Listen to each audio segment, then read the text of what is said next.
and welcome back. I'm glad you're here. This is episode 2 of the Conditions Report, and today we're going to talk about one of the most important statutory shifts in California policing, a Ninth Circuit case that just landed, and the leadership principle that ties them both together. If this is your first time joining me, I want to explain briefly what the show is. The Conditions Report is a weekly series where we take a structured look at policing the way a pilot looks at the skies. Every episode, we cover the statutory climate, the laws that set the baseline. Then we look at the legal fronts, the cases that test those laws in real life. Then we move into the leadership climate. These are the principles that carry us into the field under pressure. And we finish with an extended forecast, the lessons that you can carry into the week ahead. And before we begin, here's a disclaimer. This podcast is for educational purposes only. It is not legal advice. I do not represent any government agency or department, and I speak only on behalf of Forecast Securities Group, LLC, the training and consulting company I founded. If you're dealing with a real case or a real incident, always consult qualified legal counsel. All right, let's begin with today's statutory climate. Penal Code 835A. For a very long time, California's 835A was simple and broad.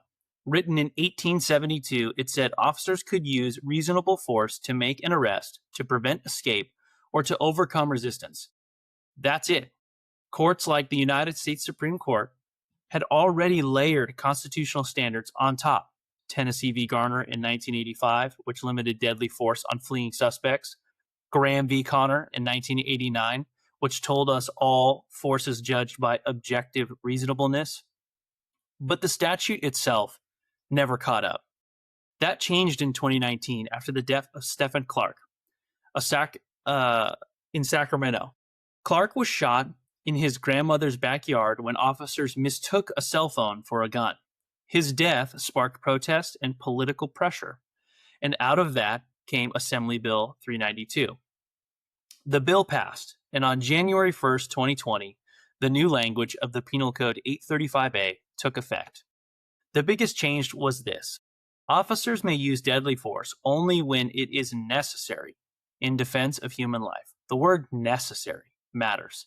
It's not enough to say that you thought it was reasonable. You must be able to explain why it was necessary under the circumstances. The law also tightened what it meant for a threat to be imminent. Imminent now means the person has to have the present ability and the opportunity and the apparent intent to cause death or serious bodily injury immediately. It's not about a fear of something in the future, no matter how great the fear, no matter how high the likelihood. Future harm does not meet the standard. Imminent means it must be instantly confronted and addressed. Another major change is the treatment of people who pose a danger only to themselves. The statute says you may not use deadly force on someone if they are only a risk to their own safety and not to anyone else.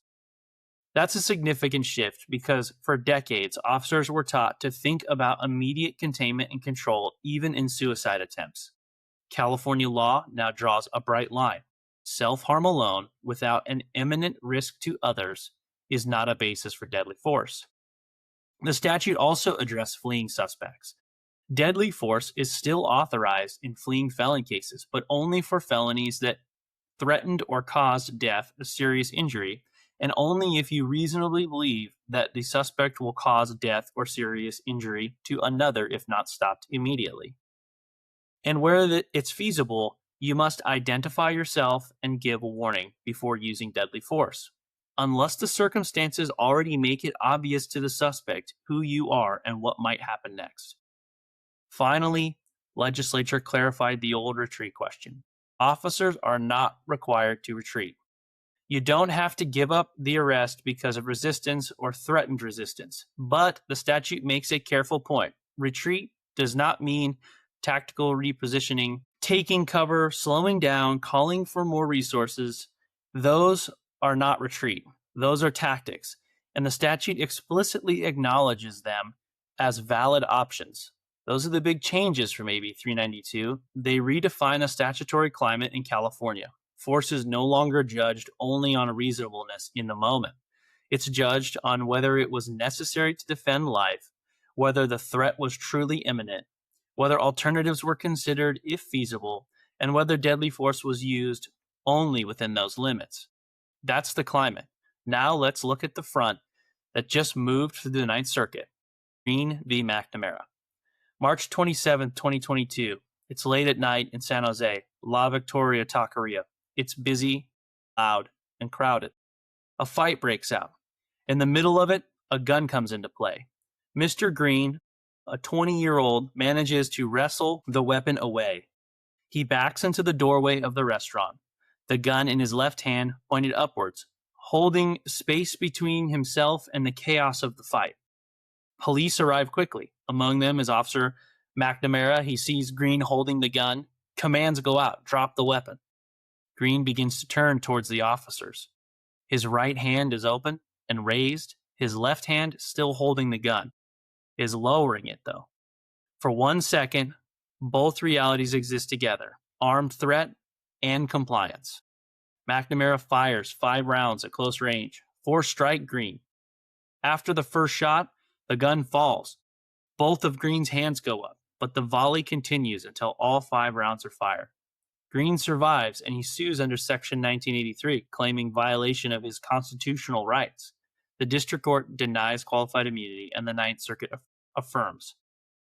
The court's reasoning is direct. Deadly force must stop at the instant it's no longer necessary. A jury could conclude that by the time the shots were fired, or at least as the volley continued, Green was no longer an imminent threat. His right hand was up, the gun was lowering, and after the first shot, both hands were up and empty. That's enough for a jury to decide whether the use of force crossed the constitutional line. Qualified immunity is denied. Now we need to pause here and be honest about the human behavior factors, because they matter. The Force Science Institute and others have studied what happens to human performance under stress. Officers can fire 5-shot string in less than 2 seconds. Reaction time can lag behind that in reality. Tunnel vision can lock attention onto the gun and hands and blind you from the empty hand. Auditory exclusion can drown out words of surrender. Time compression makes seconds feel like fractions. These are not excuses. They're the reality and facts about physiology. But the court does not judge based on physiology. It judges based on the Constitution. The Ninth Circuit has drawn the line. Once the threat is no longer imminent, deadly force is no longer lawful. That's binding precedent currently. It applies to every officer in this circuit, California included. This isn't about judging the actions of Officer McNamara. It's about recognizing the standard that now governs us. The case is clear. If you keep firing after the necessity ends, you will not have immunity. The front has passed, the law has shifted, and the climate is binding. And that takes us onto the leadership climate.